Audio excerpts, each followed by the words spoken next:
What is up, guys? Welcome back to the Exes and T podcast. It is your host, Danny, here. What is up? You guys, it has been one hell of a journey. I know that we've had lots of people come here, right? We've been doing this for almost I think two full years now, almost three. And I am just so excited to look back and see how many people we've had here and just the amount of support that we continue to have. The community is growing and our impact, it's making its move. We are seeing little by little what is going on and how what we're doing is effective. I definitely think that continuing to share stories, spread awareness, and just ultimately helping people know what to look out for and to hear what people have been through has been such a crucial piece of this giant puzzle that is MLMs. So, as you guys, I'm sure, have already guessed, today we have another Amway episode for you guys. And I just want to say right up front, I am not here to defame anybody. My guest is not here to defame anybody. We are speaking based on personal opinions that are based on our personal experiences. All of the names have been changed. My guest is here totally anonymously. If you guys are over the age of 18 and you have been approached by and want to join any of the different lines of affiliation that I will be discussing today or the Amway Corporation, please understand you are going to make your own decisions. Doesn't matter to me. I would highly suggest listening to a lot of the stories, if not all of them, just to see what people have been through going into these two organizations. However, I'm not telling you not to do it. I'm just telling you, look at everything, do much more research than you are being told to do. Okay. Not here to defame anybody, not trying to get sued, here to share stories and opinions. Okay. So we are back with the Sarah Chronicles, you guys. This, I want to say, is part four, I think, part four. We've got Sarah back with us, you guys. And again, if you guys have not listened to parts one, two, or three, please go listen to them. Sarah is actively still involved in Worldwide Group. And at this point, she's just there to get us information, you guys. Sarah is the best spy that we could have. Um, and it's great because we have this inside look that a lot of us have not seen in years, and things have changed. Okay. So I'd love to reintroduce you guys to Sarah. Thanks for coming back, Sarah. Thank you so much for having me. I really enjoy like just being on here telling everyone about what's going on currently and just venting to you because every time I go to my meetings now, I'm like, I'm texting you, this is happening, this is going on. And you're the only person that really gets it. So I'm really happy to be like in this community and just be on here. So thank you for letting me come back. Yes, absolutely. I am so excited. And I keep saying that. I will always say, I'll like overuse the term excited because you come to us with what is actively happening right now information. And you went to a couple of meetings recently after the chaos that took place. You looked your upline in the face. Please tell me, what was that like to stand in front of them knowing what you know now and after everything that they had said to you? Honestly, it was very life-giving to me because I'm the type of person that doesn't like to back down. And, I went to a nuts and bolts and a second look meeting, and the nuts and bolts was the first meeting after the whole fiasco happened with everybody. And I kid you not, Danny, I looked them in the eye and they looked kind of scared, actually, because it was not until after the nuts and bolts I interacted with my platinum and my double eagles outside. And I was just being like a genuine, like, hi, how are you? I missed you because I did miss them because I haven't seen them for 2 months up to this point, and they couldn't look me in the eyes. They literally could not like be genuine. And I was like, hi, how are you? I gave them a hug, like, oh my gosh, hi, Sarah, how are you doing? But I could just tell that they had a fear because my double eagle wife and the platinum wife were both like talking to each other every time I approached one or the other. They were very clingy to each other when I was right there next to them. Like they were trying to like talk to each other and make a conversation happen that was forced whenever I was next to them. I was like, okay, like what's happening? The only wife that was actually like, I would say genuine was the emerald wife, because I was in the back at the nuts and bolts. And I was like, recording it, wanted to remember what they were saying, taking photos to remember. Because, to be honest, they talk very fast at these meetings. So I didn't want to take notes. I wanted to like take pictures to remember. Um, and when I was doing that, the Emerald wife came up to me saying, "Hey, Sarah, like, how are you doing? It's been a long time. You look so beautiful," like love bombing. And to be honest, I genuinely missed her. Like, it's a weird relationship that I have with my emeralds because I genuinely loved them. And like I had this really close relationship. Like I opened up to them. I said, I really get attached to people. I wasn't attached to my platinums and my double eagles. So seeing my emeralds again, like, was very heart-wrenching. And I was texting you, telling you everything. I'm like, oh, I really miss them. Yeah. But it's so weird missing. So I was taking photos and she approached me, gave me a hug. She's like, "Do you want to sit down?" I'm like, "I'm good. I want to stand." So it was a mixture of feelings. Like I got a high from it because I was really excited, but then I was like, this is awkward. So yeah, that's kind of how I felt when I saw them again. Well, I wonder if they didn't think that you were going to have the guts to go back and seeing them in person. And I wonder if that was shocking to them, because if you guys haven't listened or need a little bit of a recap, Sarah brought it to her upline's attention that she had learned about the tools money. And instead of answering any question about the tools money, they then geared the conversation towards this not so Australian dude who um, had actually taken interest in Sarah, but basically made it out to them that Sarah was the pursuer and they blamed her for the situation, and it was just a shit show, you guys. They made her feel crazy. It was insane. So I could absolutely see them being just like almost shell shocked, like they wouldn't know what to say because of all the horrendous things that they had done to you, right? And also I absolutely understand when you say I miss this, and I remember sending back to you, like, I get that. I could see myself walking into my old line of sponsorship, and if they approached me with the same energy, even if it was still, even if I knew it was fake, I could still see myself like reverting back to that. This feels really, really good. And it is like that part of almost like a DV, narcissistic abuse relationship, because it's bad, but they're so good at love bombing that you still are conflicted with, this still feels really good. So I totally see where you're coming from when you say I felt that, and that's totally okay. Um but it's just funny to hear the way that they responded to that. So the first thing you went back to was a nuts and bolts, correct? Yes, that was the first meeting that I attended after this whole fight happened. I actually went late because I came out of a meeting and I walked in with another couple that was downline to the Emeralds with. And I walked in there, I found a seat. My heart was racing that whole time, and I was like, oh my God, like this is happening, this is happening. And my double eagles didn't see me, my platinums didn't see me, but my emeralds did. Because they were obviously leading the nuts and bolts, and they were the ones that sent me the invite, not my platinums, not my double eagles. So I have this weird feeling that my platinums and double eagles might think my emeralds might favor me. I don't know, because they were the ones that sent me that. My emeralds did. I mean, I don't know. My gut could be telling me something different, but they're the ones that have always shown interest in me the whole time, whereas my platinums and my double eagles look kind of lost the whole time. So that's probably why I gravitate towards them. But anyway, when I walked in, I sat next to like these people from the Double Eagle organization when we had board plans. And that first interaction was very awkward because I was genuinely happy to see these people, because it's been 2 months and it was like an awkward missing.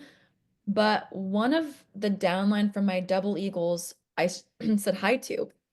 He attends my church like gatherings once a week. And he's like, "Oh, hey Sarah, like how you doing?" But he didn't show, like he wasn't smiling as big as he usually did. He looks kind of resentful. And I'm like, Yeah. "Oh, interesting." That was the first vibe that I got when I first saw someone from the organization, and then this other girl, her and her downline, I was close with, and she goes to my same, like, place of worship. I said hi, but she kinda, like, did a half hi. So I was like, "Okay, something's happening here." But I didn't let it get to me because I'm like, "Well, whatever." Like, they probably told them a lie, and I'm like, "Meh, to be expected because they're liars." But Right, right. but yeah, that was, like, my first interaction, and I was just there were some people in the organization that were like, "Oh my god, Sarah, you're here, haven't seen you," like, all these things. It's a great feeling to feel missed, but to the people that knew me and they were close to me and now they're not, they obviously were told something false from my double eagles because I was cross-signed to them when my double eagles were not talking to me and they weren't sending me board plan like dates and times. And I went to these people cross-signed saying, "Hey, when do we have our board plans?" So they're in the know of what happened. And, like, that was my whole point. I'm like, "I want you to know that they're treating me like crap." That's why I texted Yeah. them. And my double eagles were like, "You shouldn't have done that." I'm like, "No." Like, I pretty much told them off on the call in the previous episode that we talked on part 3. I don't care. Like, I want to get to the bottom of this, and they probably told them a lie. So that was, like, my first interaction. Right, and it's so weird. It's a very strange dynamic, especially when you have no idea exactly what was being told and why these people are that you would normally have had a positive interaction with were a little bit cold and Mhm, standoffish, which is very strange to me. But again, it's hard for them because they're constantly lying, and it's at some point it's going to be hard for them to manufacture those positive feelings because the toxic positivity is strong mhm, in these groups of people. Um, but just the fact that you were able to like look them in the eye again. Again, I'm gonna say I don't think they were expecting that. So I'm really excited because you made that happen. You asserted a dominance in a way that they're probably not used to, which is amazing. And mhm, so you're at this nuts and bolts. If you guys haven't heard me talk about a nuts and bolts before, these were trainings specifically for IBOs to essentially teach us what to do and what not to do, how to talk, how to dress, and these meetings get really fucking weird. I mean, we're talking nitty gritty down to you better floss your teeth. This is the belt you wear with your shoes. And a lot of it goes hard on women. So being at this nuts and bolts after what you know, what did it look like for you? Like, give me an example or I'm sorry, I'm trying to think of how to word this. mhm. From a nuts and bolts to when you were sold in the business to now, what is your perspective? There we go. Oh, yeah. So, honestly, when I was sold into the business, I was eating up everything they were saying. I was writing everything down.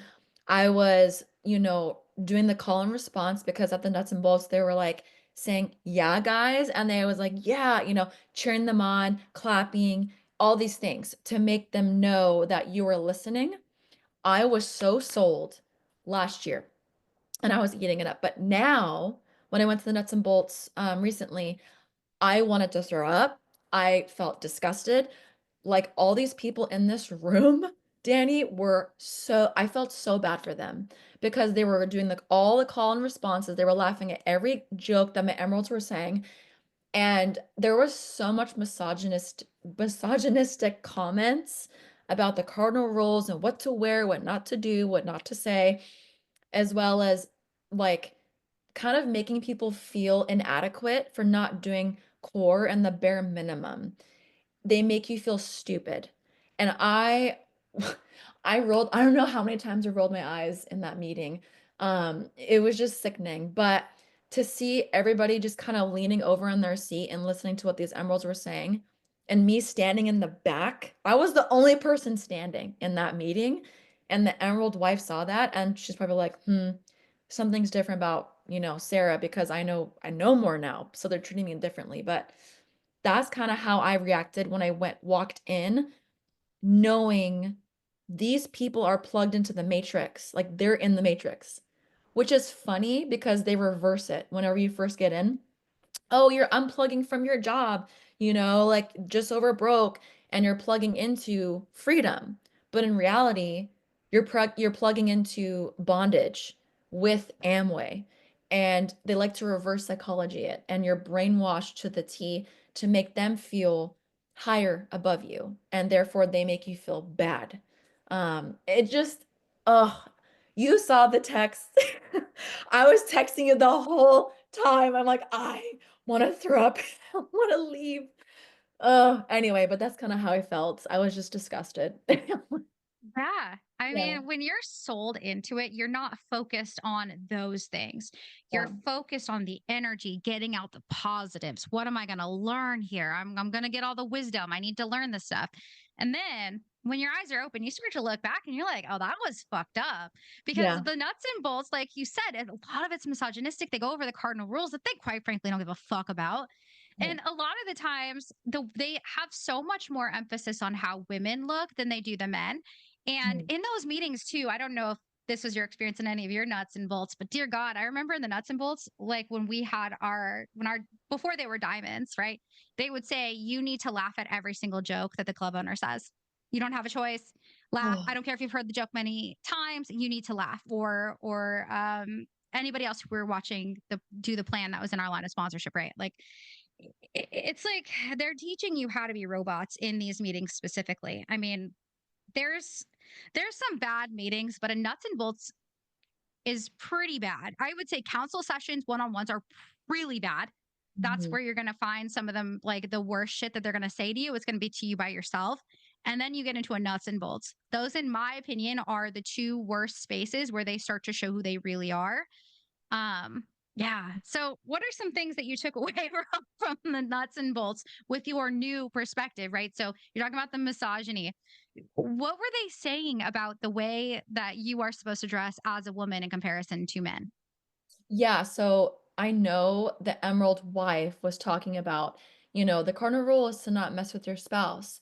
And she was saying, I love coming to these meetings because I know all of you ladies are going to be respectful, not dressed like you're going to the club with short, skirts and like crop tops and high heels, making sure that you're dressing very proper, like making sure you're covering everything about your body. I don't feel, you know, I think he was addressing like jealousy in the meeting. I know that the drummer, he was saying in the meeting, you guys, we have these rules in place like guidelines.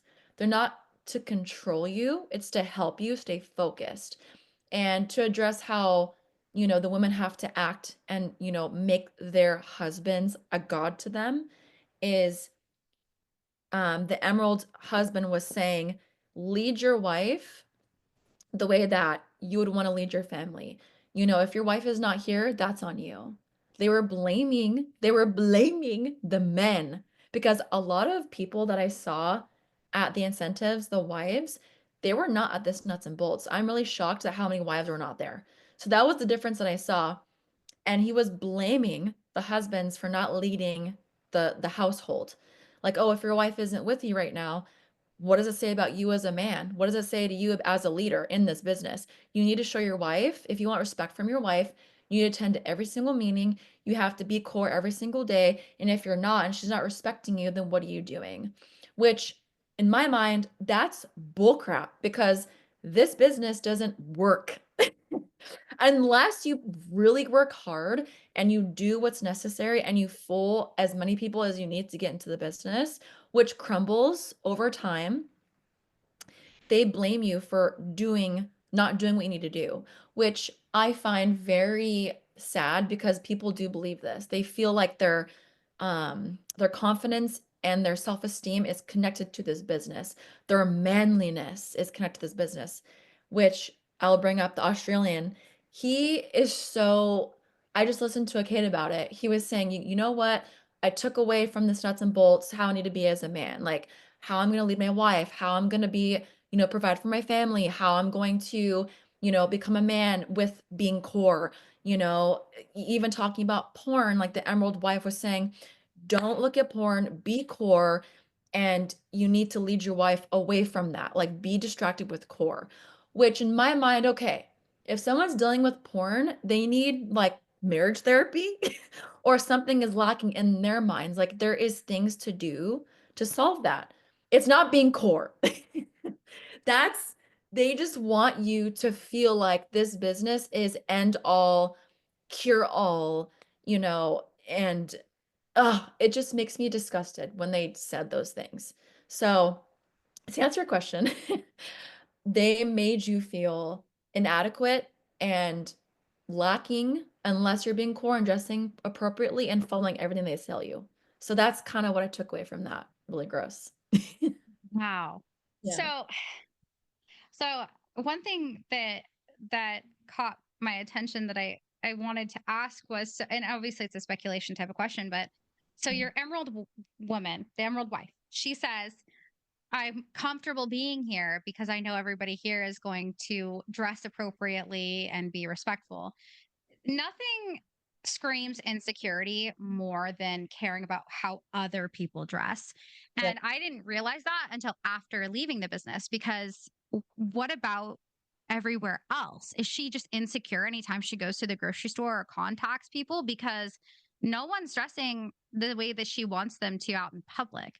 So, Mhm. sure, you might be able to walk into a worldwide event and know that all the women there are quote being respectful, but Mhm. your husband still sees people out in the world, right? So even if you had somebody in a crop top and shorts, what does it matter? Like the way that somebody else is dressed should not impact your marriage whatsoever unless you guys are having problems. So if your husband is looking around, that sounds like a your husband issue, not a you issue and not an other women issue.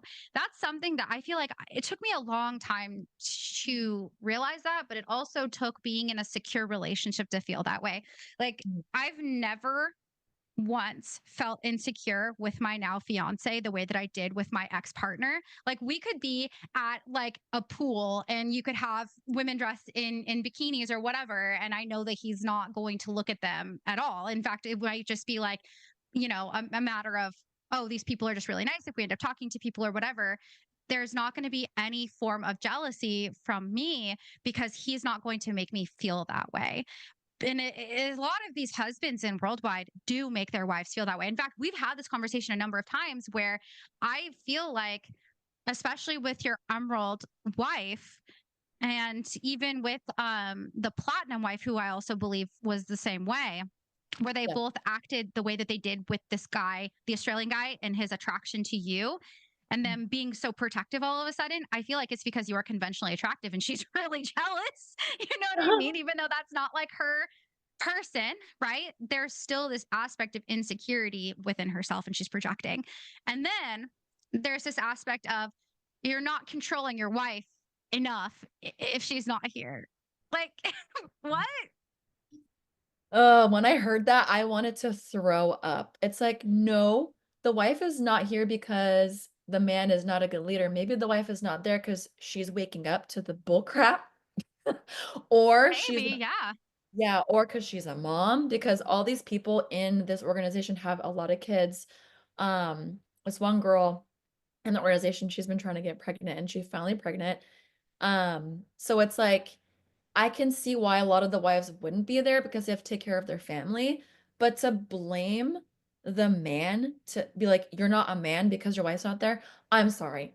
That's, emasculating the man to make them feel inadequate when all these men are already insecure because why are they even in this organization? They were fooled somehow to be here for Yeah. years, and now you're the leader of the pack is telling you you're not worthy of a man if your wife's not there.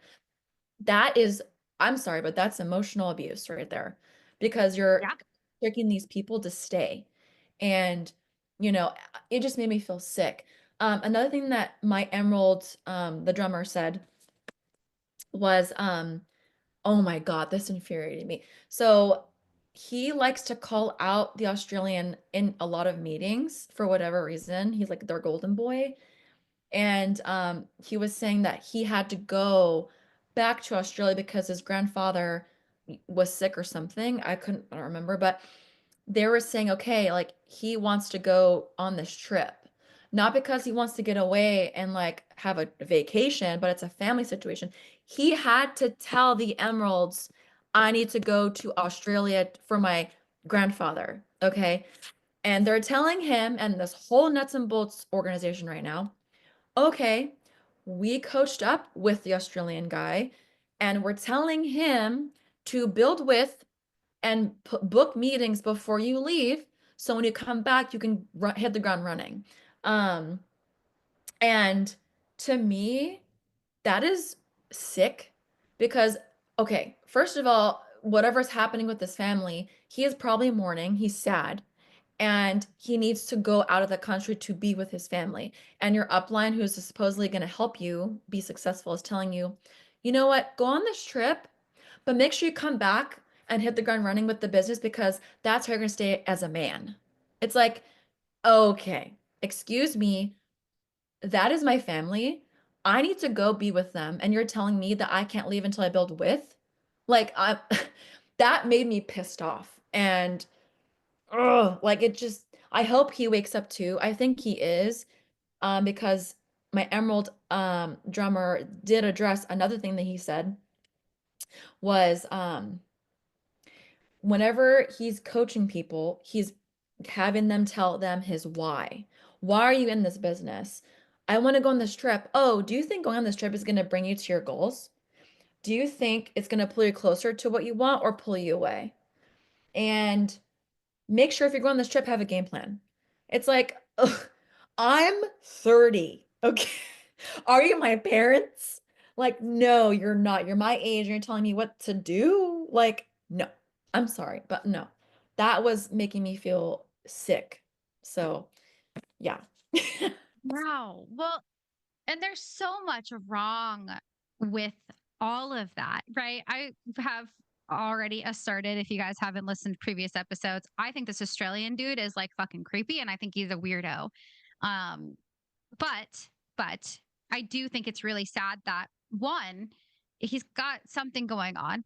Mhm. It sounds not good, right? So let's say the guy's going to a funeral, for example. It doesn't matter.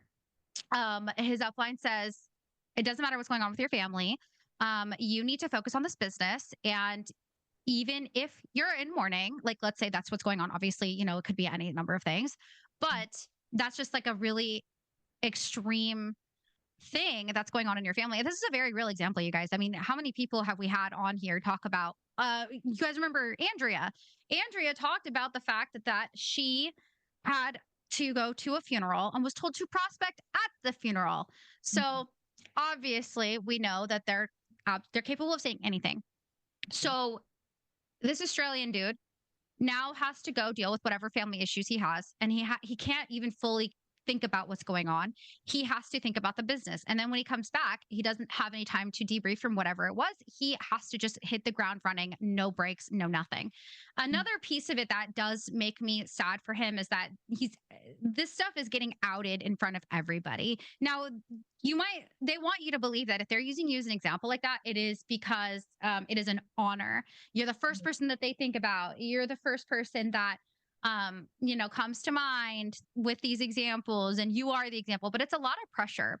Okay. Mhm. Like it might feel good for this dude to hear his name and be the center of attention, but it's also very damaging to a human, especially like you said, they're demasculating this person, and you're less than a man if you're doing any of these things. The toxic masculinity in these spaces, it sucks because not only is it toxic for the men, it then bleeds into their relationships with women because then they have to think of themselves as the alpha male, right? And then they end up treating their wives a certain type of way as a result of those teachings.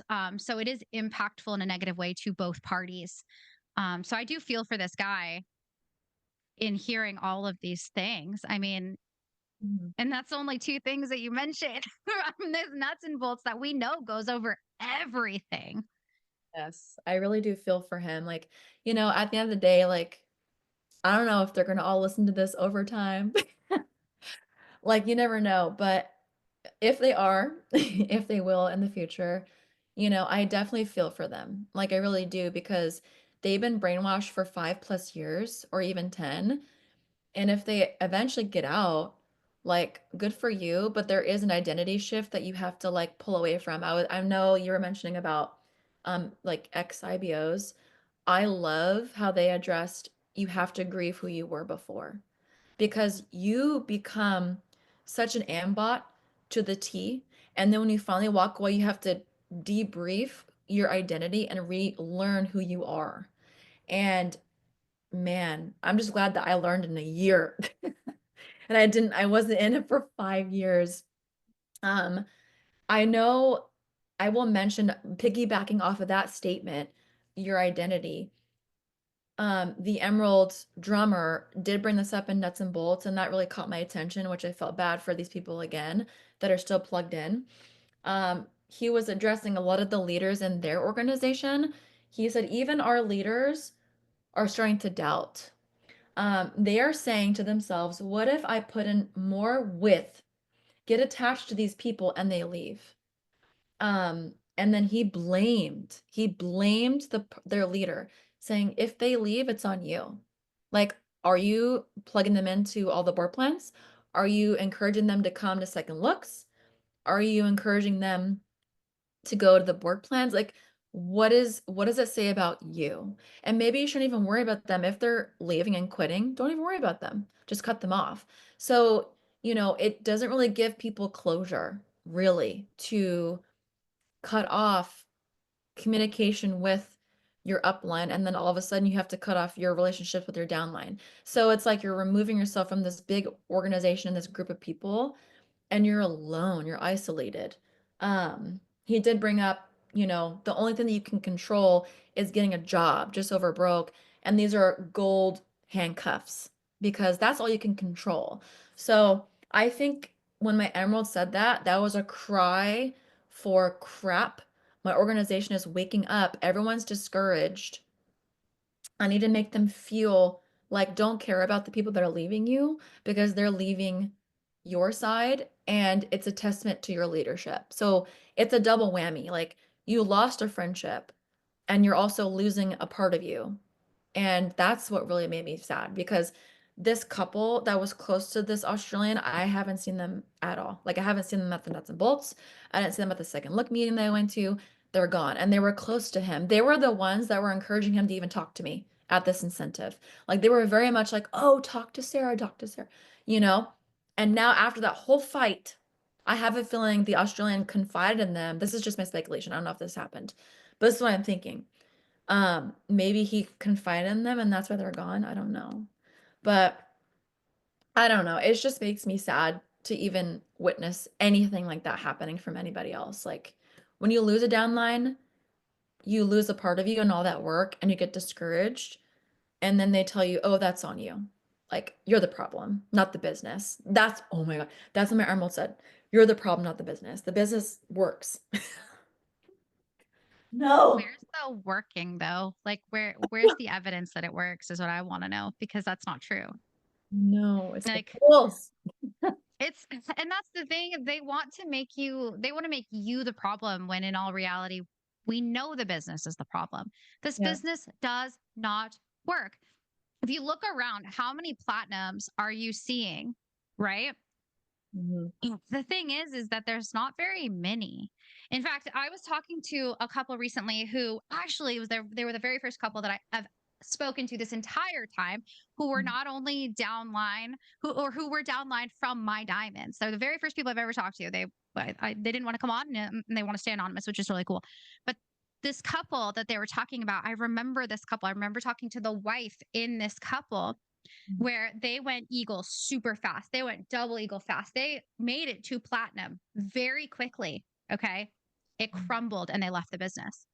Wow. So, realistically, you guys, yes, people can go platinum, but it's not sustainable because you have to look at the way that people are going platinum. And you might not want to admit to it or not, but they're all put together by false pretenses. So Mhm. we're talking about inflating people's budgets to extend how much PV they can buy, right? If we get everybody in our organization to do 300 this month, we'll qualify. Yeah. Well, what about the month after that? You might think that you're going to get more and more people, but that's not happening. And all of a sudden, let's say Joe, when you're downline, qualify as a platinum again, because most people have a very hard time qualifying and requalifying and requalifying. When I was in the business, I remember them saying, "You guys, once you put in the foundation, like that's what it's going to be forever. Like you don't have like they would use sales as an example, and they would say, you guys, every month for sales, you have to rebuild your commission and rebuild your commission. Well, it's the same thing for this business. You Mhm, have to requalify with the same PV amount every single month to qualify at that platinum level through Amway. And how are people doing this? Either they themselves are buying the PV, as we have seen, allegedly, I have to say, but a lot of the times these people are buying like air purifiers. Those things are like 450 PV. That's like one good leg, if not two. mhm. Okay. They're Yeah, buying that PV for themselves to keep themselves in that level. Okay. This business does not work unless you are fraudulent, in my opinion.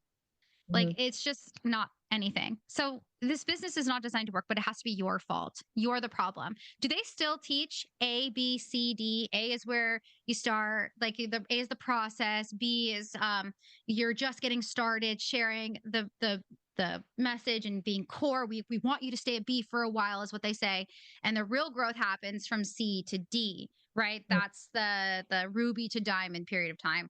Well, I want to talk about the fact that your emeralds have been in the business for 10 years. Why are they stuck between C and D? What are they doing wrong? How come they're not talking about that? They didn't make it to diamond in the 2 to 5 years span of time that they claim this is going to happen. Yeah, What's their excuse?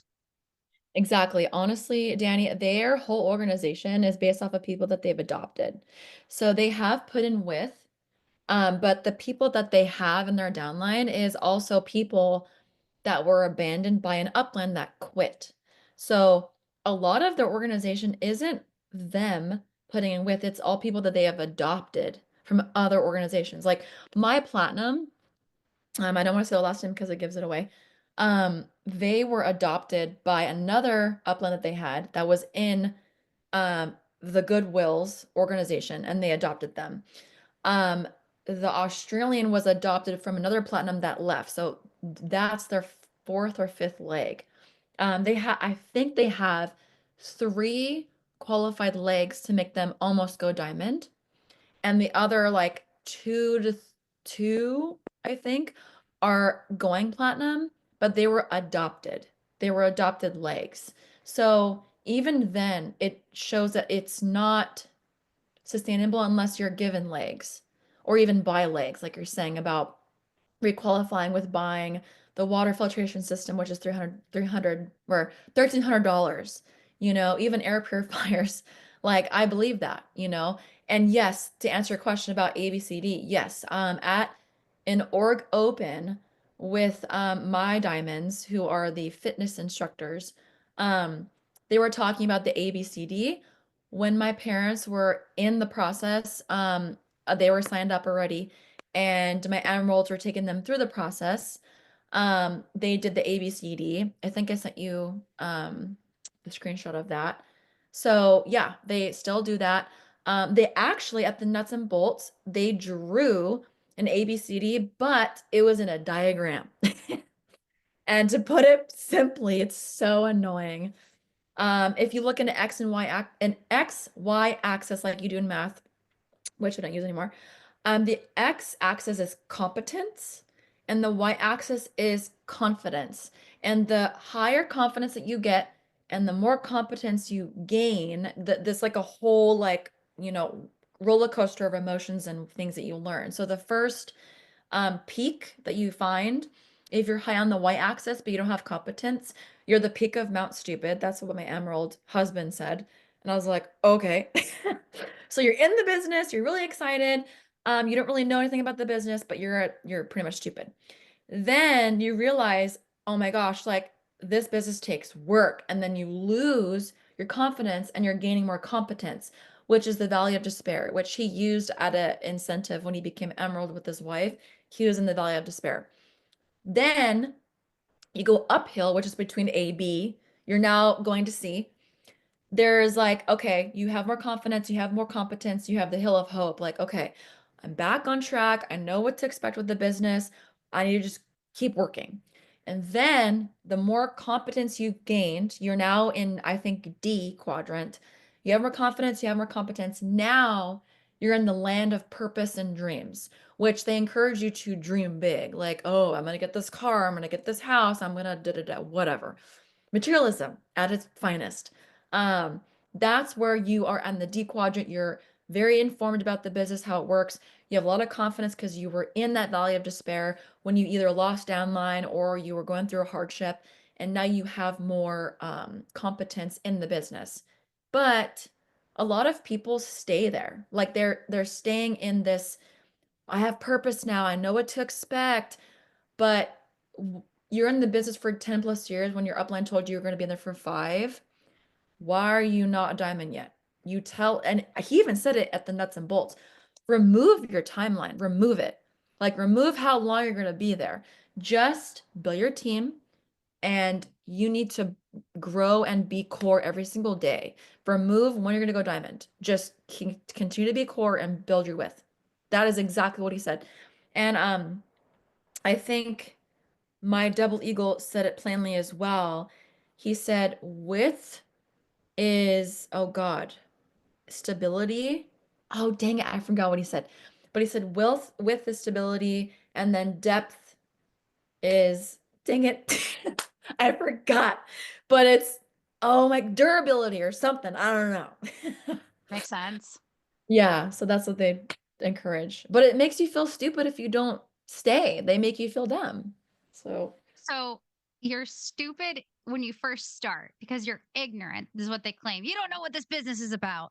yeah. And then, right? And then you're in the valley of despair because now you know it takes work and you're gonna lose so much of your confidence. And then and then you have the hill of hope. You Yeah. walk uphill because you're like, I'm going there. I'm getting diamond. We're getting there. And then you are in the field of dreams. How fucking fantastic does this all sound? We love when they use these analogies, okay? Let's be real. What's actually fucking going on here? So when you first join is your first peak is actually when you're most excited because you actually believe in the business. You really truly believe that this is what's going to happen. If anything, that first peak is the fucking hill of hope, okay? And Mhm. then from there, it's all the valley of despair. You don't have any finally getting to your dreams because most people do not get there. Okay. It's a system where you're designed to fail. The FTC has the statistic right there 99% of people lose money in MLMs. Okay. So they have this idea that they want it to sound so exciting. They want to use um I'm not alliteration, right? Where you're envisioning what's going on. But in all reality, all you're doing to build this business is go out, like you said, and convince enough people that this is a good idea. Yeah. And even from there, you can convince as many people as you need to.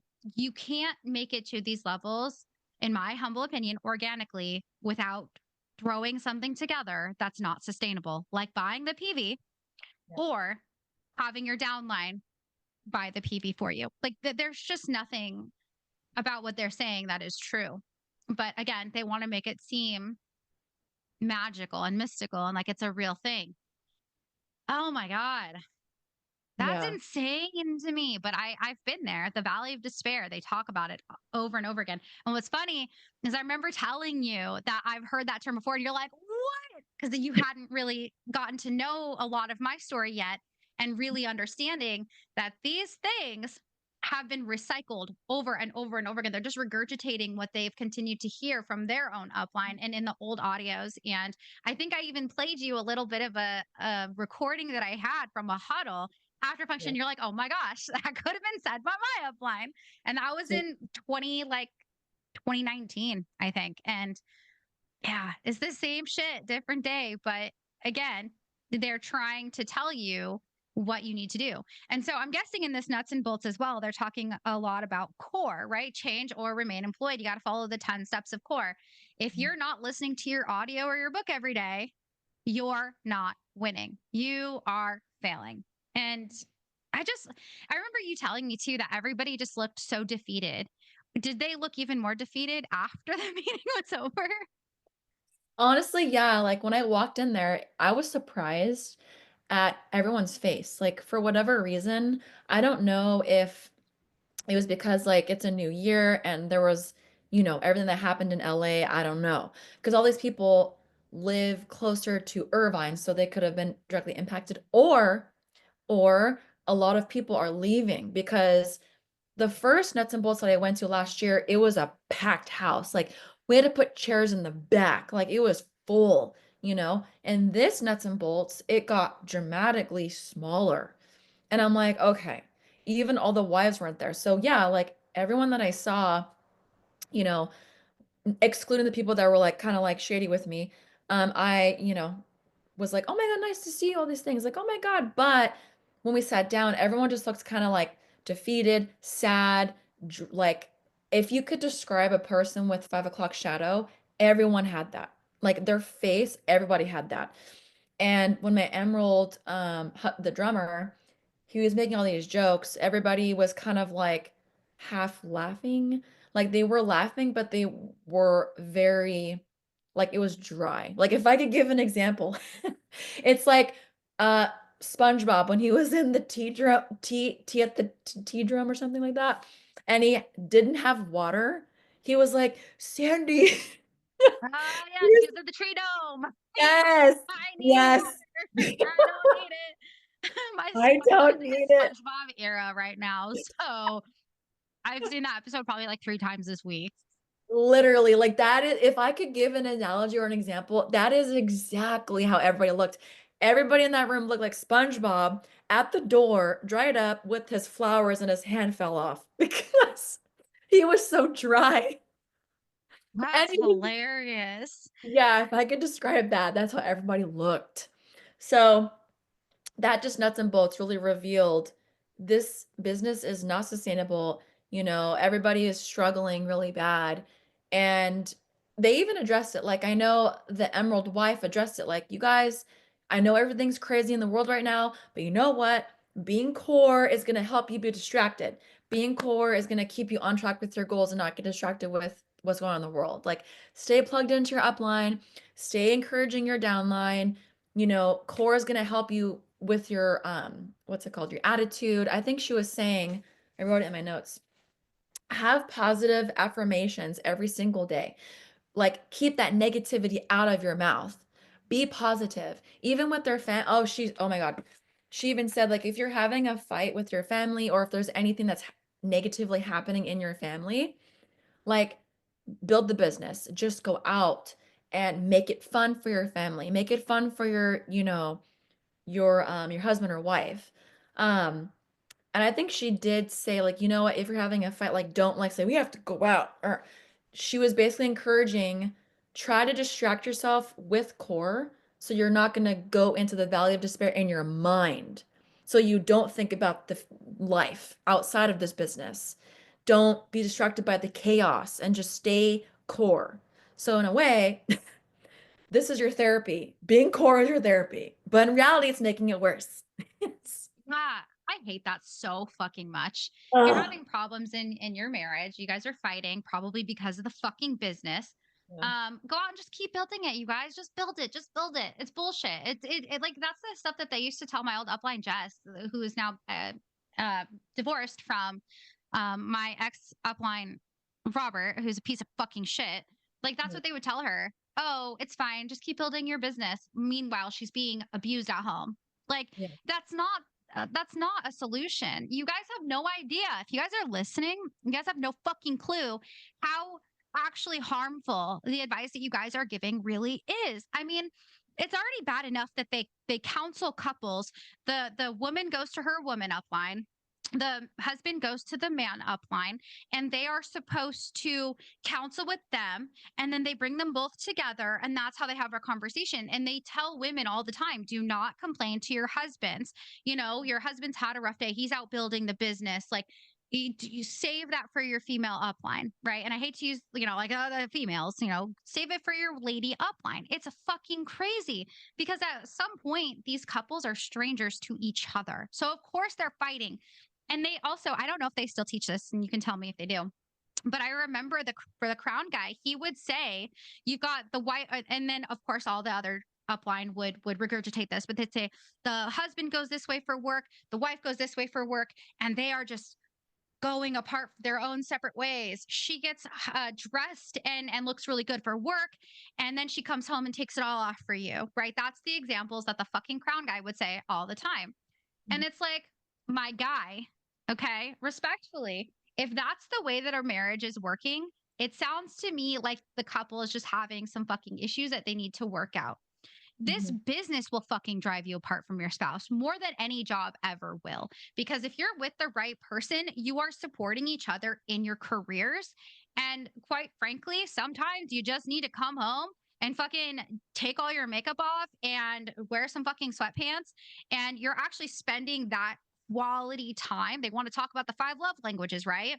You're spending quality time with your significant other. And in reality, outside the business, people are like hanging out on the couch watching TV. Maybe they're talking at the kitchen table eating food. They are spending time with each other, and having that time in the business, it will drive you apart. And that's what makes me really sad about this business is that they preach a 4% divorce rate. Bullshit. I have Mhm. seen so many couples get divorced as a result of this business, and it makes me fucking sad to see that. That's So, fun. if this nuts and bolts, you have pretty much been opened up to everything that everybody is saying being like 100% true. Yeah. And I kind of want to move away from the nuts and bolts because you've talked a lot about the things that you learned there, but you went to another meeting, and Yes. some of the information at this meeting was fucking not true. Yep.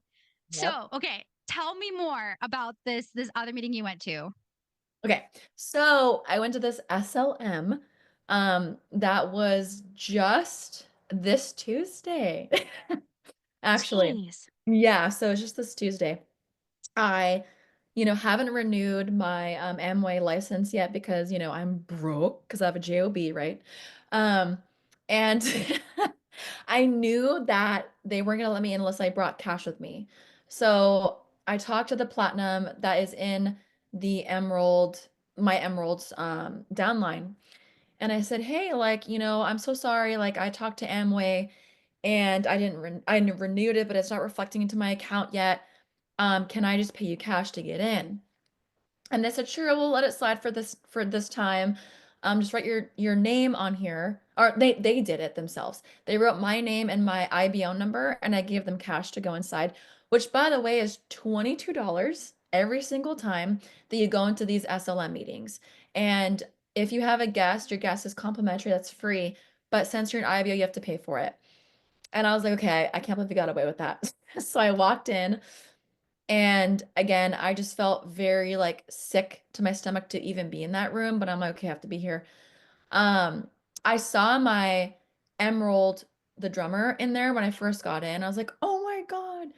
And he's like, hey, Sarah, oh my God, you're so beautiful. Like, oh my gosh, you look like a diamond. Da, da, da. I'm like, whatever. Thank you for love bombing me. And I'm like, oh, thank you. Yeah. Then I walked to my chair. And then I walked to my chair. And again, like I always do, I text you throughout that whole meeting because I was You did sick. too. I was here for it too. And the couple that you saw, we're gonna say their names just for context, you guys.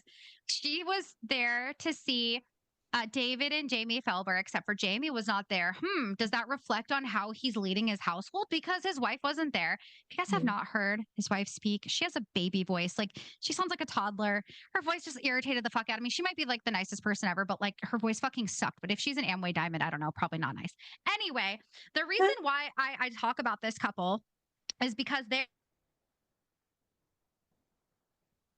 fully diamondship. They took the diamondship over from their family. Their parents were Terry and Linda Felber, Mhm. and they are like OGs of the business. And if you guys I had been around long enough to hear either of them talk about their story going to the Amazon and all their adventures, like that's what uh, the Felbers were known for. But also on that note, I want to talk a little bit about how this couple, they're not as widely featured. And the speculation is because they don't exactly exemplify what a full like worldwide diamond is. They don't have children. The David and Jamie Felber, they don't have kids. And so it makes you wonder, like, and they don't talk about their story either. They don't, and not that it's any of our business. Please understand. I'm not saying that they owe me any sort of explanation or anybody else that maybe they had fertility issues or whatever, but they never talk about why they don't have kids. But I just remember them not being talked about as much or had a lot of featured speaking engagements. And I just wonder if it's because they don't fit that traditional what a worldwide dream builder is. So you saw this couple. They did not build it to diamond, by the way. They didn't build it to diamond. I think maybe they had to build it to a platinum ship at the very least to be able to take over that business. If you guys know how that works, please let me know. I would love to learn more about it. But just to give context as to who she was seeing in this meeting. Yeah, honestly, to even piggyback off of that, you know, David was claiming that he built the business in 6 months. And I'm like, Bullshit. "No, you cannot." You cannot.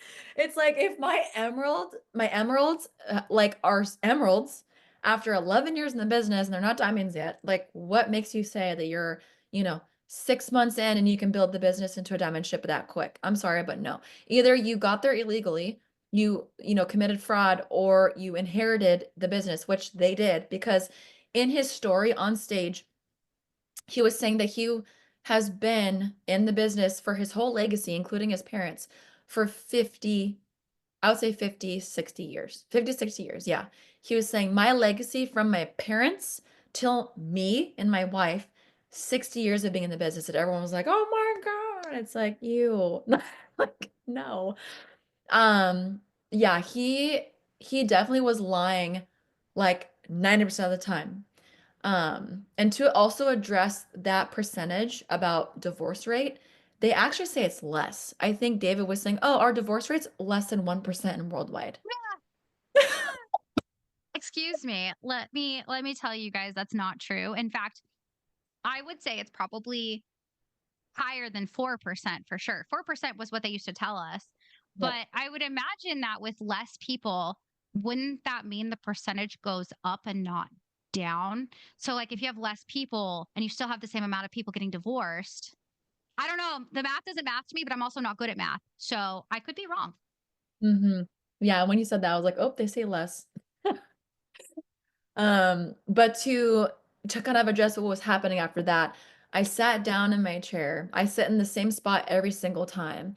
And David was addressing his story about how he became a diamond. And he was saying, my parents were in the business for 40 years and then I came along. He claimed that he was an accident or something like that, like as a kid. His parents had two kids already. And then he claimed he would have not been in the family unless his parents built the business before they had him. Yes, So, that is correct. I do remember. yes. Not that the story itself is correct, but yes, I absolutely remember him talking about that. Yeah. Yeah, so he was claiming, "Oh my gosh, I would have never been born," or whatever he was claiming, "if my parents did not build this business." So, when he addressed that, I was like, "Okay." And the way he addressed the BOV, which is, the business overview, it was a slideshow. And that's the one thing that he went into after he was telling us all these jokes. Oh my goodness, like a job is, stupid and like he made you again feel less than if you did not pursue this business, just like my Emerald does. They make you feel inadequate for not wanting to do this business. So he's making us feel inadequate, whatever. Then he went to the BOV. And it still is the same from the past. They address like, oh, this is Amway. This is what you need to do to get to a certain level. They addressed like the PV and the BV, the volume to become like a platinum, a emerald, even a what's it called? The bronze foundation, which I was telling you it's a new thing. Basically, when you first become an IBO and you're new, you get a whole year free. You don't have to pay for your license or the tools. Um, and if you are consistent with your PV of at least 150 PV for 6 to 10 months in a row, then at the end of the year, you get $1,000 bonus in your account if you're consistent with the 150 PV every single month. And if you have at least 3 partners that have consistently been 150 PV for 10 months as well, then you get this bronze foundation percentage bonus as well. And that's like I think 3% bonus at the end of the year as well. I think yeah. So that's like the new thing he went over. And he also went over how you become platinum. And it's like they show you a picture of like you and like how much you have to make, how many people you have to sign, and then they tier down to, 12 other people that you sign, whatever. You have to have at least 6 legs. So I'm repeating myself with the BOV. Um, but how are you familiar with the edibles app by any chance? Do you know what that? No, this is new to me. Okay, the edibles app. They really hunkered down on the edibles app. So if you are taking someone through the process and you know that they're going to sign with you, there is a little portion on your Worldwide Dream Builder app that it's edibles app. So you click on that in your Worldwide app and you scroll down, click on it, and then it kind of gives you an overview of how you can make a lot of money. So say that you have two customers in your business and they buy like 100 PV, you put in like two people in that little, I have to renew notes so I can show you. Basically, it's like you scroll up, you have two people in your downline, they buy 100 PV of two items, like say you buy an excess or protein bars. And then you have two other customers. So you have two people in your downline, two people customers. Then if they buy it for 30 days in the month, this is how much money you're going to make. So that's how much they show you. And then if you want to see more money that you're going to make with only two people as customers, and they continue to keep buying all the products, it shows you within a matter of 12 months, that's how much you're going to make. I know I have it in the picture that I sent you, but basically they were claiming that you can make like $4,000 in a year if you have a certain amount of people and a certain amount of PV. So yeah, I didn't know that you guys didn't have edibles app.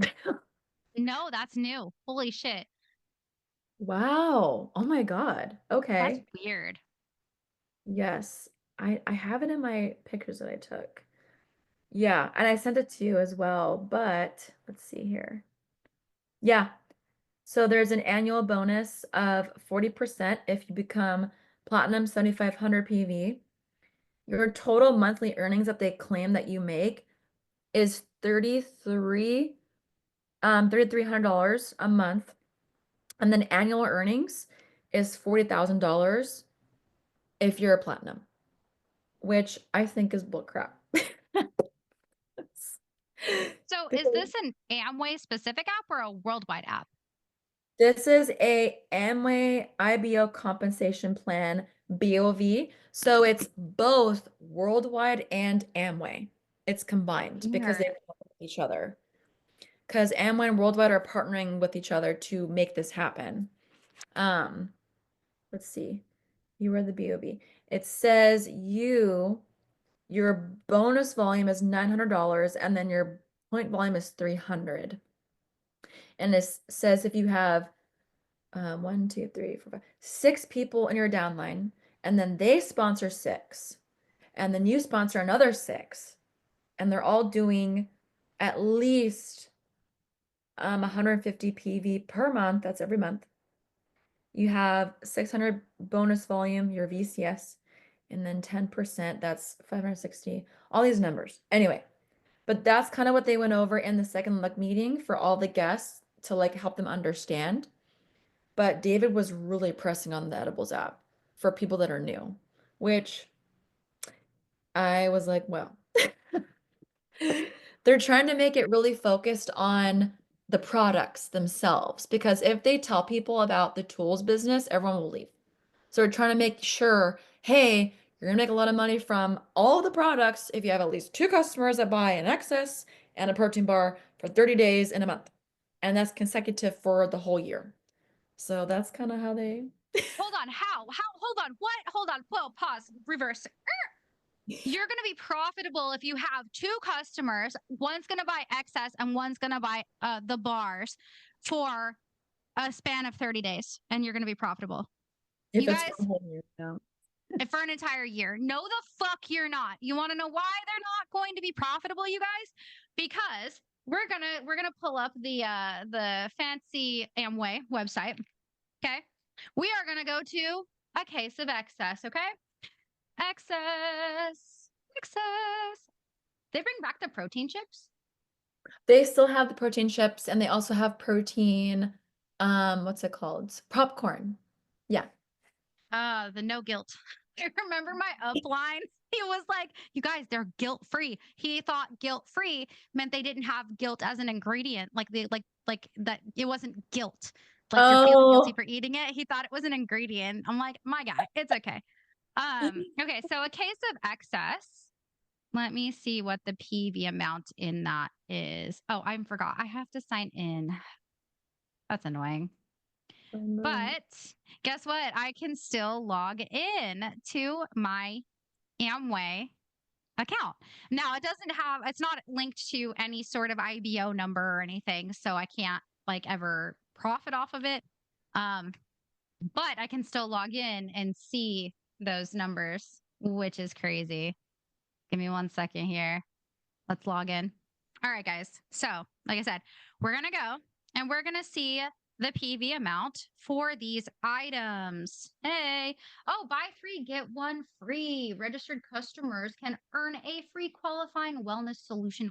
Wow. Look at that. Sorry, I'm just reading what's on the website. I'm on Okay. there. Yeah. So, a case of excess, let's say you get the variety pack, really only has like, let's be honest, everybody only has like one or two flavors that they actually like in the variety pack, but there's more in those than you get the single packs. Okay. So, one case of excess energy, 12 or the variety pack with 12-ounce cans, 9.18 PV. Mhm. 9 PV. You guys, the requirements that they're telling you to get is 300 PV. You guys want to know how much a case of fucking excess costs? Oh my God. It is $35 Yep. plus tax. If you Mm. live in a state that has tax, Oregon does not. $35 for only 9 PV. And that's still a whole 291 that you have to go. Okay. So he said that if you have a person who buys excess, let's go check the bars really quick. Let's go check the bars. Are they excess bars? Like is excess what makes the bars? Do they not have the are they Neutralite? So they have excess bars and they have Nutrilite bars as well. That's crazy. Let's go to the excess bars just because. Now, the birthday cake protein bars, those didn't exist when I was in. Yeah. So those are 10 PV. You know how much they cost? $39 for Oh. 12. 12 bars. You can go Oh. buy a box of Cliff bars for half of that. Okay. And I would know because we buy Cliff bars a lot. My Yes. son loves it. But you still need, what is that? Let's say that's an even 10 PV or 20 PV. Wow, you still have 280 PV to go. Yes. So you are not going to be profitable in this way. How Mm-mm. much do I need? Oh, look at that. The usage calculator tells you how much you need. Wow, sorry. Okay, that was off topic. Any hoot, that's what he's saying is going to make you guys profitable. That's bullshit. Okay. Anyways, what else did you learn? Sorry, I wanted to go for that. And you said that, wait, just to piggyback off of what you're saying, the usage calculator, what are you looking at? So there's a usage calculator on Amway's website. I'm going to read what it says. So the usage calculator helps you determine how much of a product your household will consume over time so you can order what you need when you need it. It's a great tool for setting up in Ditto. So frequency of use, if you have one per day, you would need to buy 31 cases in a year. Mm. Now, if you have, let's say, two a day, you need to buy 61 cases a year. Oh my Three a God. day, which is honestly like this is the bars. Mhm. 92 boxes a year. Oh, 92 boxes. Let's go to my actual calculator here. Let's do how much did I say the bars were? $39 $39. Yeah. times 92 Oh my God. cases. You're spending 3,588 bucks a year on Oh, some stupid bars. Okay? oh my God. Bars. not good bars, like good music bars. These are just nasty bars. We all know that they taste pretty gross. Let's check Cliff Bars by chance. Like, let's just check out Cliff Bars. Oh, look at that. A case of Cliff Bars with I know we buy the okay. You can get a 20 pack at Sam's Club. If you guys don't have a Sam's Club, I'm sorry. We do here in Arizona. Mm, You can get a pack of 20 Cliff Bars. Okay, mm, the other ones are 12 mhm. for $39 plus tax, so over $40 for 12 bars. Yep. Cliff Bars you can get 20. It looks like for $20. Oh, $20 at Sam's Club for 20 bars. you're saving so much money just by going somewhere else. Yeah. Mm, Oh yeah. Well, because I mean, if you're a person, let's say you're going to still have 3 bars. Let's say you're buying the same amount of Cliff Bars a year. You're probably not, but let's say you are. So let's make it 20, and even $20, $20 times 91.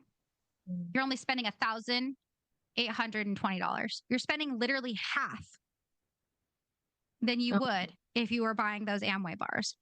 Ugh. That just shows you that they are a scam because they're making it way overpriced and it's not even good for you.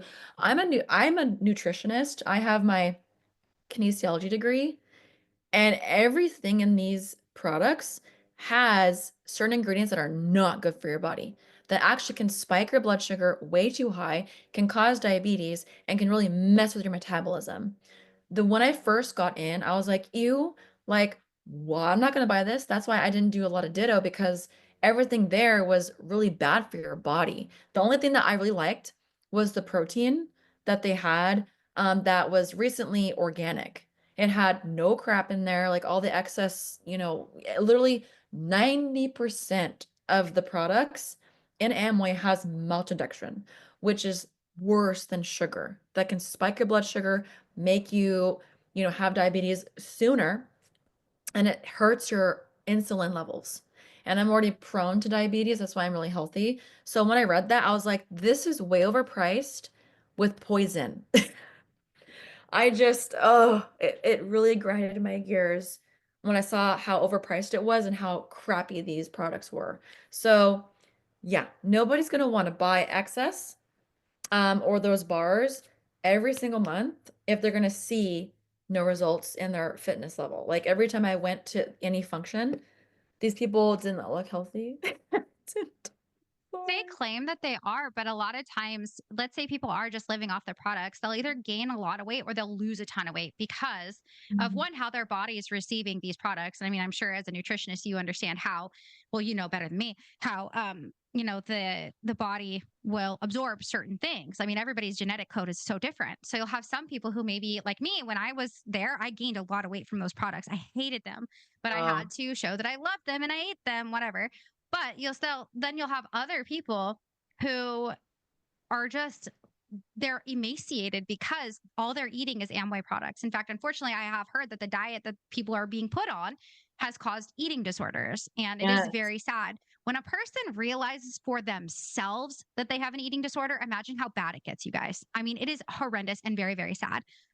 Yeah. But and that's just, I love your perspective that you have because you're educated on this stuff. So if you're somebody who's out there who joined Amway because you liked the health and fitness aspect of it, you have somebody here who is educated in this. And if that's something you genuinely care about, obviously you're going to listen to someone like Sarah because they tell you, right? Follow Mhm. somebody who's got the fruit on the tree who knows what they're talking about. Sarah Mhm. very clearly has the education to speak on this topic. Now, me, on the other hand, I probably have, I don't even know how much maltodextrin or whatever on a daily basis. I don't even know what it's in. I probably have consumed it a lot. But Yeah. something that I might not be as conscious of and probably should. Let's be real. I don't have, but I got 2 kids on the spectrum. I don't have time all the time. Okay. But my point is that these people are going to mislead you and you need to be able to understand the facts or go to somebody who actually knows. Exactly. And to answer your question about what's in it, a lot of the products that you see that has like supplementation, like the supplements that Amway has, maltodextrin is a chemical that keeps things together and it keeps it, oh God, let me research this again. Because, oh God, I know that the sugar when your body processes sugar that's refined, your body processes it really quick. So when you have, let's say, brown rice compared to white rice will go through your body quicker and you're more prone to want more food. Therefore, you're going to eat more and eat more calories because fitness is just calories in, calories out. When you work out, you burn. If you don't, you don't. It's very, very simple.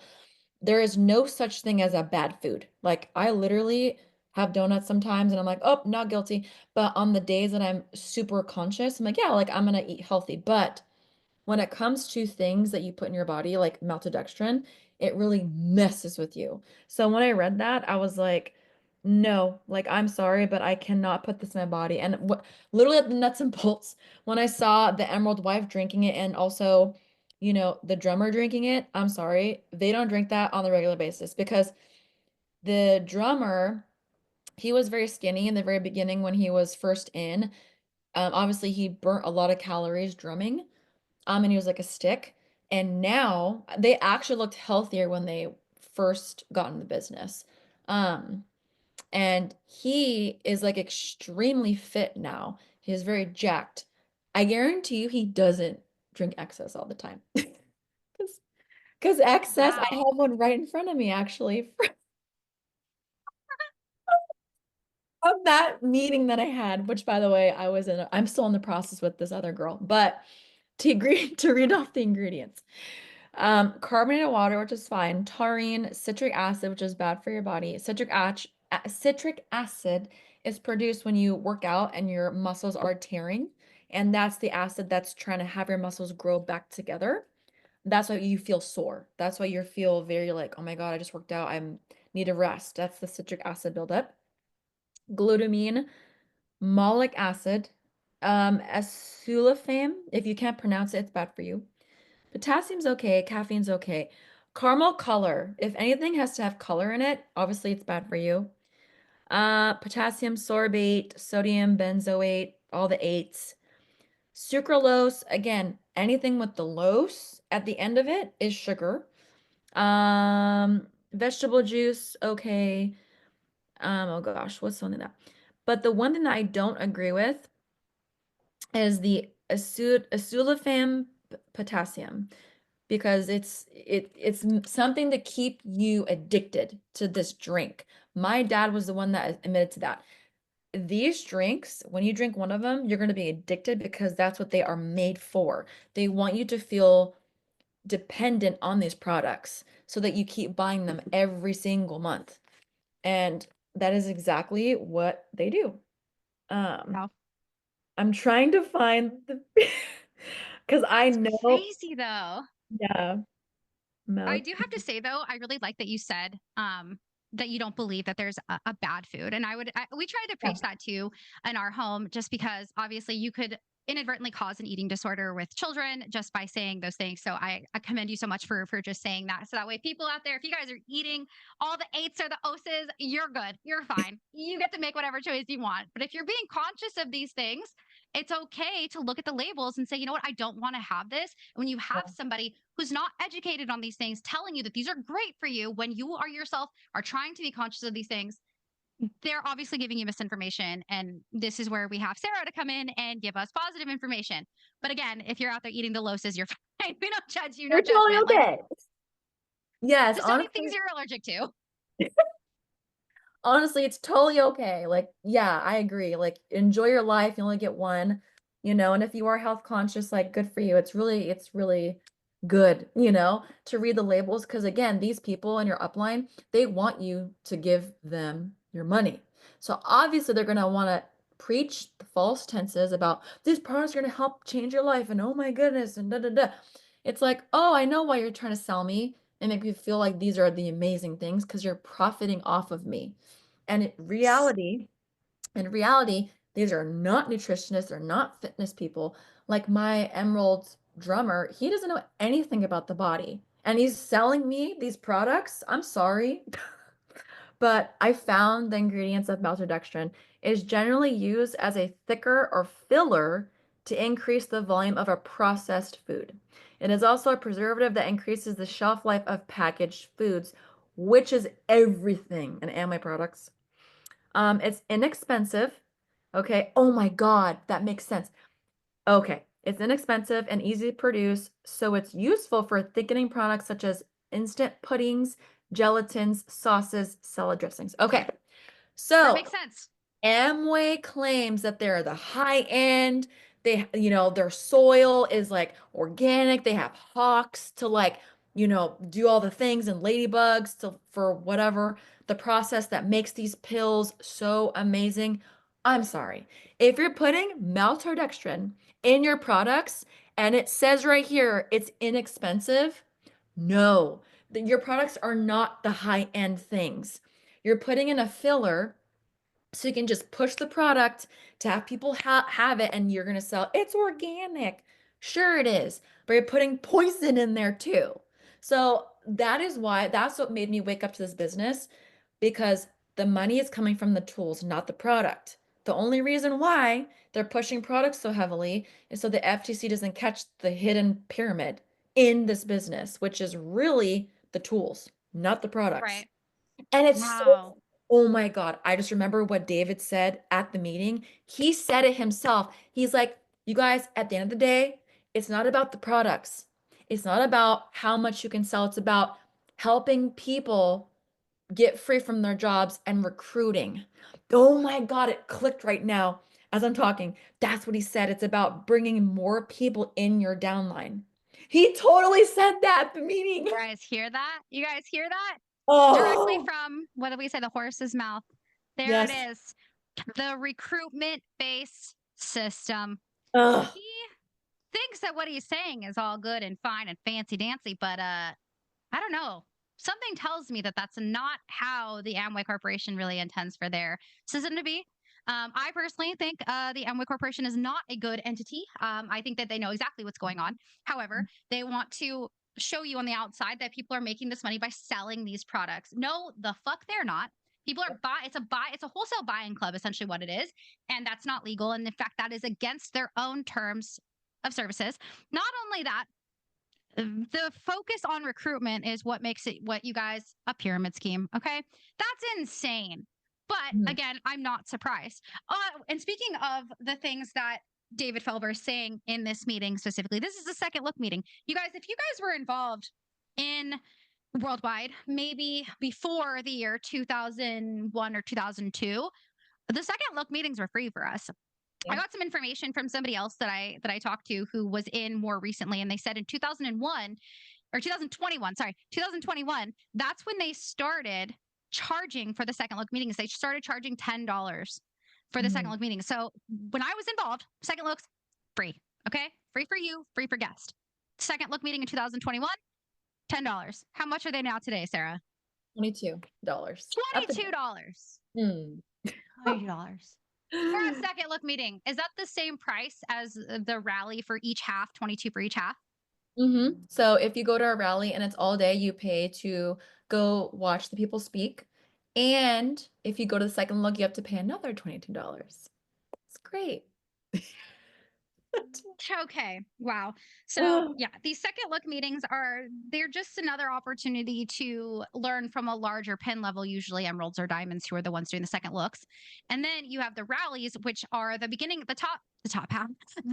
I just think about it in halves, right? But the yeah. first half is a training, IBOs only, or people who are going to be launching soon. I don't know what the rules are now, but that's what it used to be, was IBOs only. Back in the day, I'm gonna say I was an OG at this point. 2019 at the very latest, $10 for the first half, $10 for the second half. The second half was for guests where you could bring them, and that's where they're going to see the plan from the people who are giving the teaching. And these teachings are done by, I believe, maybe there were some emeralds who did them, but mostly diamonds are coming into town. They are speaking. They're doing a training for the IBOs, and then at the second half, they're just showing the plan, sharing their story. It's annoying, right? $22 for each half. And that's per couple. If you're a married couple or a couple in general, y'all are both paying. Yes. 22 for him, 22 for her, or them if you are of the non-binary variety.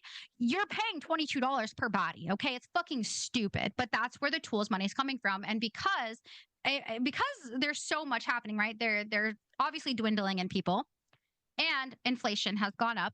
They have to start charging money for these things. Otherwise, how are they going to pay the people Mhm. to come and speak? Because we know that people are getting paid for these speaking engagements. Yes. That is Holy exactly. shit. Yes, he was literally mentioning, you guys, when you become free, become Diamond Club. I'm gonna actually fly out to, I think he said Japan, for a meeting, and then I'm gonna go skiing, and then after that I'm gonna fly to Hawaii, and then I'm gonna go to the beaches of the world. You have to join me. He literally was saying, I'm enjoying my life because I'm free by traveling, speaking, and going to Japan and Hawaii. It's like, how are you getting paid then? Well, it's from speaking, and they claim that they don't get paid for it. Oh, it's just like They're you have to be dumb to not know. Well, their freedom too, it looks very not free in my opinion. Because when I think of a fully retired person, they like to use that term, right? Yeah. Retired. They aren't even semi-retired. They're working jobs, part-time maybe, but Yeah. they're still working, right? So Mm. a fully retired person is not going back to work. Yeah. They are going to the golf course. I'm just envisioning what retired people do here in Arizona, right? They are not going to work. These people have to keep building the business. They keep telling us, "Oh, we're doing this out of the goodness of our heart, helping you guys build your business." No, Mm. if you don't keep sharing this stuff, you're not going to get paid and your business is going to dwindle down. Even at those high diamond levels, they still have to requalify and requalify and requalify. It's Mm. insane. The higher you go, the harder and harder it is to requalify. I mean, you think Mhm. about going Eagle, right? Most of us haven't even been Eagle. We have an opportunity to speak with people who did, right? We spoke with Steve, who went Emerald.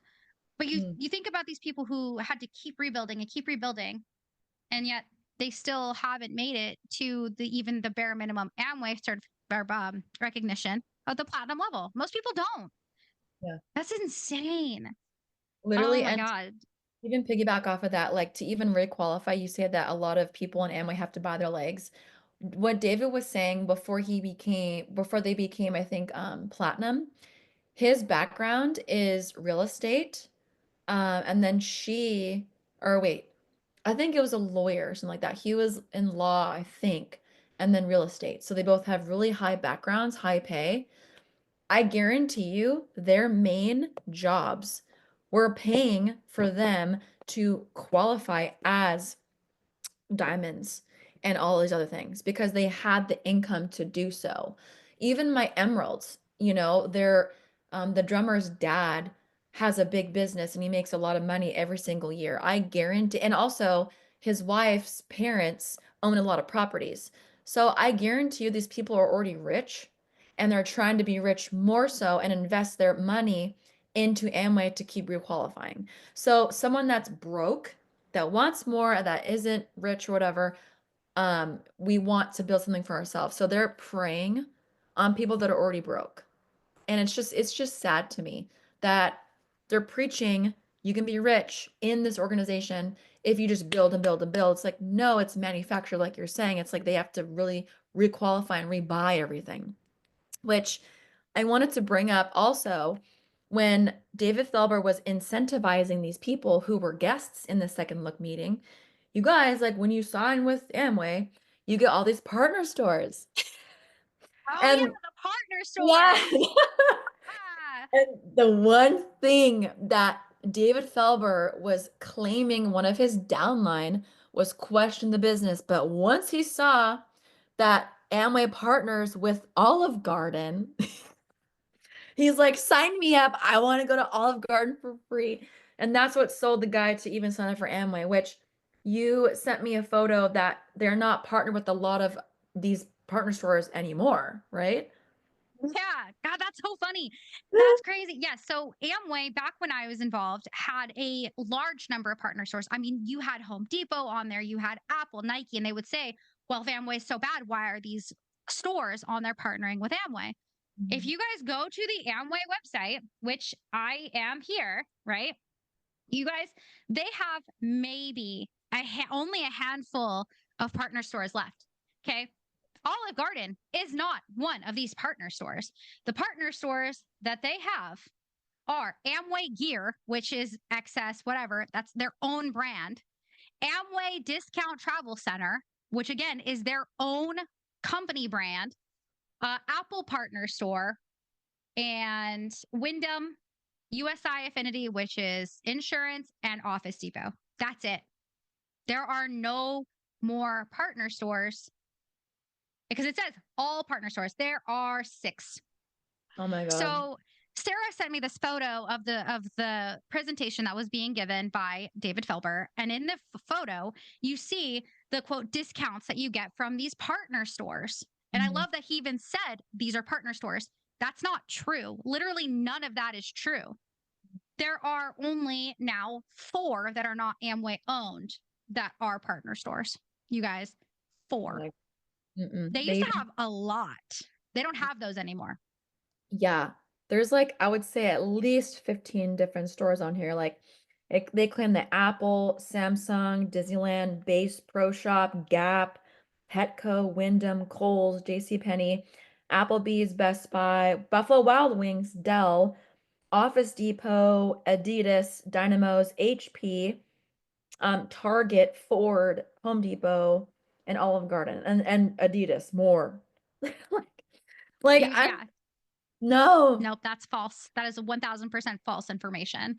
So Oh, I'm curious if they're doing that because they know people won't check. Because even still, you guys, even with the partner stores, they would say, oh, you can buy things and get the PV from it. Well, you're not even getting the PV until the following month. And it's like pennies worth of PV. You're getting nothing from these people. They would always say, oh, I built my deck and got PV out of it because I went to Home Depot or whatever, right? It's yeah. not true. It is not true. It is infuriating to me to even think about the fact that they totally misled you. That is a lie. That's Mm. crazy. It really, when you sent to me that they only have four partner stores, I'm like, they just freaking lied right now.